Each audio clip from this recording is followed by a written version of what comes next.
दोस्तों, महाराष्ट्र चुनाव में बीजेपी कितने पानी में कहाँ खड़ी है, आज बीजेपी का हाल क्या है राइट नाउ। मुझे लगता है कि आप इन तीन नेताओं के झगड़े से जान सकते हैं। और ये जो तीनों नेता हैं मामूली नहीं है। एक साहब चीफ मिनिस्टर हैं, दूसरे डिप्टी चीफ मिनिस्टर हैं और तीसरे भी डिप्टी चीफ मिनिस्टर हैं। जी हाँ, दो डिप्टी चीफ मिनिस्टर और एक चीफ मिनिस्टर। और हाल ये है इनके महाराष्ट्र के अंदर मोदी और अमित शाह जी के हाथ पांव दोस्तों फूले हुए हैं, क्योंकि तस्वीर ऐसी सामने निकल के आ रही है कि महाराष्ट्र के अंदर हर कोई अपने आप में चीफ मिनिस्टर होने का दावा करता हुआ नजर आ रहा है। और बीजेपी पार्टी यानी महायुति गठबंधन के अंदर दोस्तों एक दूसरे के ऊपर तलवारें खींची जा रही है। एक दूसरे को लेकर जिस तरह की बातें कही जा रही हैं उससे मोदी और अमित शाह जी भी घबराते हुए नजर आ रहे हैं कि आखिर करें तो करें क्या। अब देखिए, महाराष्ट्र के अंदर महायुति गठबंधन के अंदर किस तरह की तस्वीरें सामने निकल के आ रही हैं, वो आप लोग जरा गौर से देखिए। नमस्कार, मैं दीपक शर्मा और मेरे यूट्यूब मंच पर आपका स्वागत। दोस्तों, महाराष्ट्र चुनाव में बीजेपी कितने पानी में कहाँ खड़ी है, आज बीजेपी का हाल क्या है राइट नाउ। मुझे लगता है कि आप इन तीन नेताओं के झगड़े से जान सकते हैं। और ये जो तीनों नेता हैं मामूली नहीं है। एक साहब चीफ मिनिस्टर हैं, दूसरे डिप्टी चीफ मिनिस्टर हैं और तीसरे भी डिप्टी चीफ मिनिस्टर हैं। जी हाँ, दो डिप्टी चीफ मिनिस्टर और एक चीफ मिनिस्टर। और हाल ये है इनके झगड़े का, या झगड़े इस कदर बढ़ चुके हैं, सारी हदें तोड़ चुके हैं कि आज की तारीख में चुनाव के समय इन तीनों लोगों में बातचीत ना के बराबर, ऑलमोस्ट नो डिस्कशंस। बेहतर यही होता कि चुनाव के समय, और वो भी चुनाव देश के सबसे अमीर राज्य का, महाराष्ट्र का, उत्तर प्रदेश के बाद second most important state Maharashtra, सबसे ज़्यादा सीटें यूपी के बाद, होना तो ये चाहिए था कि इस आग को, जो झगड़े की आग है, इसको मोदी शाह बुझाते या कोई और बुझाता, मोहन भागवत बुझाते। लेकिन आज गजब हो गया। आज आग में पानी डालने की जगह, बुझाने की जगह, आज फडणवीस के लोगों ने इस आग में, झगड़े की आग में घी डाल दिया। घी डालने का काम किया है, बताइए। दरअसल नागपुर में आज फडणवीस कैंप ने पोस्टर्स लगा दिए, बड़े बड़े बैनर्स लगा दिए, जिसमें फडणवीस को सीएम के फेस के तौर पे प्रोजेक्ट किया गया। और बीजेपी की तरफ से कोई खंडन नहीं आया। Devendra Fadnavis being pitched as the next chief minister of the Mahayuti. अब दोस्तों, ये जो बैनर हैं, जो पोस्टर्स लगे हैं, नागपुर में आरएसएस का जो मुख्यालय है, देवेंद्र फडणवीस का होम टाउन है और नितिन गडकरी भी नागपुर से हैं। इन बैनर्स का जो मैसेज है बहुत क्लियर है कि फडणवीस ही मुख्यमंत्री होंगे अगर महायुति जीतती। और आप इसको ऐसा भी कह सकते हैं कि जो ख्वाब देख रहे हैं मुख्यमंत्री बनने का दोबारा, एकनाथ शिंदे, इनका खेल खत्म, गेम इज ओवर। अब उधर एकनाथ शिंदे भी कम नहीं है। और ऐसा लगता है मुझे कि जैसे चीफ मिनिस्टर की कुर्सी पर बैठने के बाद शिंदे का नशा उतर नहीं रहा सत्ता का। उनको अब चीफ मिनिस्टर ही बनना है हर कीमत पर। और इसलिए शिंदे हर तरह के तीर छोड़ रहे हैं। ना अमित शाह का डर है, ना मोदी का डर है। फडणवीस की तो वो जैसे परवाह ही नहीं करते। और इसलिए बीजेपी को डाउन करने के लिए, फडणवीस को डाउन करने के लिए शिंदे साहब जगह जगह बीजेपी के खिलाफ बागी उम्मीदवार खड़े कर रहे हैं।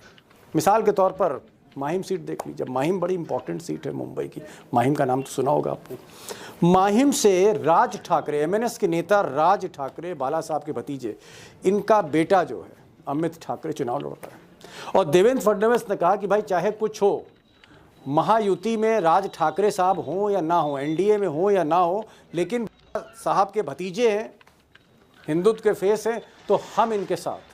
फडणवीस ने कहा कि समूची बीजेपी अमित ठाकरे, राज ठाकरे के बेटे को सपोर्ट करेगी। ये ऐलान कर दिया, माइक पर ऐलान किया, मंच से बोले। लेकिन साहब शिंदे तो शिंदे ठहरे। उन्होंने कहा ठीक है। शिंदे ने इसी सीट पर, जहां बीजेपी और एनडीए ने कहा कि साहब हम राज ठाकरे के बेटे को सपोर्ट करेंगे, शिंदे ने अपने खास आदमी सदा सरवानकर, उनको यहां इस सीट से उतार दिया है। सदा कोशिश हो रही है कि शिंदे के आदमी को बैठाया जाए। दिल्ली से भी फोन आ रहे हैं, शिंदे मानने को तैयार नहीं। यानी राज ठाकरे के लड़के के अगेंस्ट अब शिंदे लड़ेंगे बिग बैटल। सवाल इस बात का है कि ये सिर्फ माहिम तक सीमित नहीं है। माहिम तक सीमित नहीं, कई ऐसी सीटें हैं जो मैं आपको गिनाता चला जाऊंगा जहां शिंदे के लोग, चाहे वो बागी हों या उनकी पार्टी के टिकट पर हों, वो खड़े कर दिए गए।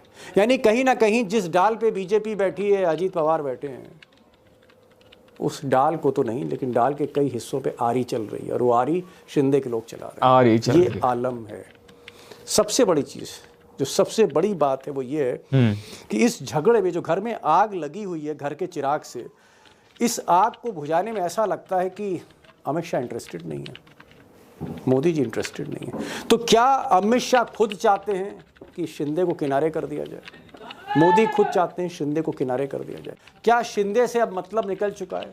शिंदे को जो टास्क दिया गया था उद्धव ठाकरे की पार्टी तोड़ने का, वो पूरा हो गया, टास्क पूरा हो गया। अब शिंदे की जरूरत नहीं है। यूज एंड थ्रो पॉलिसी है जिसपे Gujarat, use and throw policy. लेकिन एक सवाल और भी है दोस्तों, कि ये जो झगड़ा है, भले ही शिंदे को किनारे किया जा रहा है, ये जो झगड़ा चुनाव के बीचों बीच हो रहा है, इसकी इंतहा क्या होगी? इसका सिला क्या होगा? इसका नतीजा क्या होगा? क्या ये एडवांटेज महाविकास अघाड़ी है, शरद पवार, उद्धव ठाकरे और राहुल गांधी? अब दोस्तों आज का बड़ा सवाल, द बिग क्वेश्चन बहुत साफ है कि जो डिप्टी सीएम वर्सेस सीएम, इसकी जो लड़ाई है, जो जंग है, क्या ये आर पार की जंग होने जा रही है बीच चुनाव के बीच? क्या वोटिंग से पहले, नतीजे आने से पहले ही हिसाब हो जाएगा कि मैं सीएम बनूंगा, या फडणवीस कह रहे हैं मैं बनूंगा, या शिंदे कह रहे हैं मैं दोबारा बनूंगा? यानी आपस में सब भिड़े हुए हैं। इससे एक पूरी जंग बीजेपी को कितना हो रहा है और कितना फायदा महाविकास अघाड़ी को हो रहा है, महाविकास अघाड़ी को, ठाकरे और राहुल गांधी, ये भी एक बड़ा सवाल है। लेकिन जो फोकस है वो शिंदे और फडणवीस है।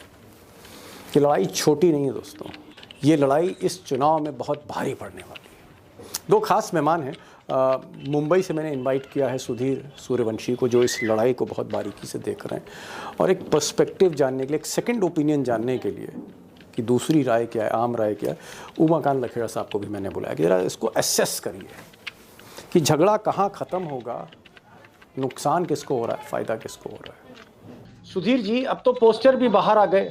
पहले ये कहा जा रहा था कि साहब मुख्यमंत्री जो है उसका चेहरा क्लियर नहीं होगा, लेकिन सुधीर जी अब तो बीजेपी का जो सीक्रेट था कि मुख्यमंत्री कौन होगा, ये तो अब बाहर आ गया है। देवेंद्र फडणवीस जो हैं वो चीफ मिनिस्टर के फेस हैं, और देवेंद्र फडणवीस महाराष्ट्र के मुख्यालय है, वहां पोस्टर नहीं लगे, बड़े बड़े बोर्ड लगे हुए हैं, बोर्ड लगे हैं, बैनर लगे हैं, बड़े बड़े नहीं रहा है।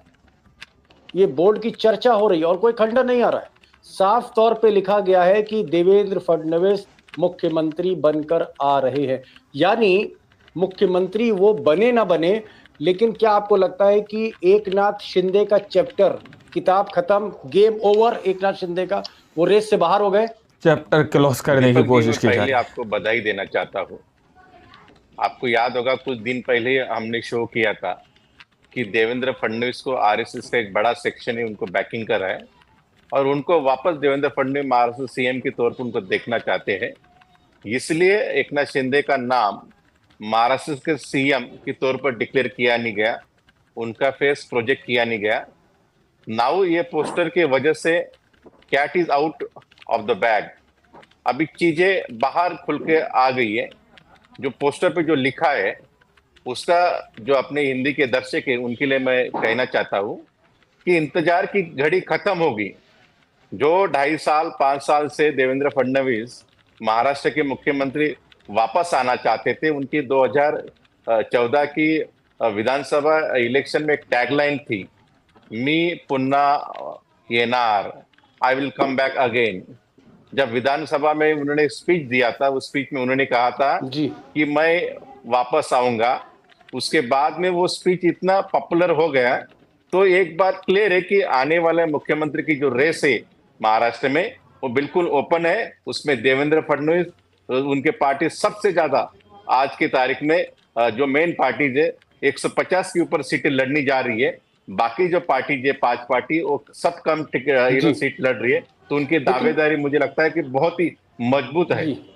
सुधीर जी, लेकिन जिस तरह से एकनाथ शिंदे और उनकी टीम जिस तरह से पैसा खर्च कर रही है, प्रोजेक्शन हो रहा है कि साहब मुख्यमंत्री तो यही बनेंगे और मुख्यमंत्री हैं और रहेंगे, तो ये जो पोस्टर आया है, इस पोस्टर का असर एकनाथ शिंदे पर क्या है? एकनाथ शिंदे को क्या गेम समझ में आ रहा है कि उनका काम लगने जा रहा है? राजनीति में कोई चीजें ऐसे खुल के कभी नहीं बताते और खुल के कभी बात नहीं होती। राजनीति हमेशा between the lines and behind the curtain होती है। देवेंद्र फडणवीस खुद को एक प्रमुख दावेदार महाराष्ट्र के मुख्यमंत्री के तौर पे देखना चाहते हैं, प्रोजेक्ट करना चाहते हैं, इसलिए वो चेहरा उन्होंने डिक्लेयर करने नहीं दिया।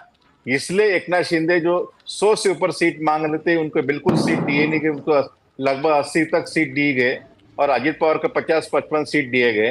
तो इसका मतलब है एकनाथ शिंदे को इनडायरेक्टली एक मैसेज दिया गया कि आप सेकंड पार्टी है, आप पैरासाइट है, आप सेकंड फिडल है, सेकंड फिडल रहो। आपको महाराष्ट्र का सीएम हमने बना, इसका मतलब ये नहीं कि हम आपको आगे भी बनाएंगे।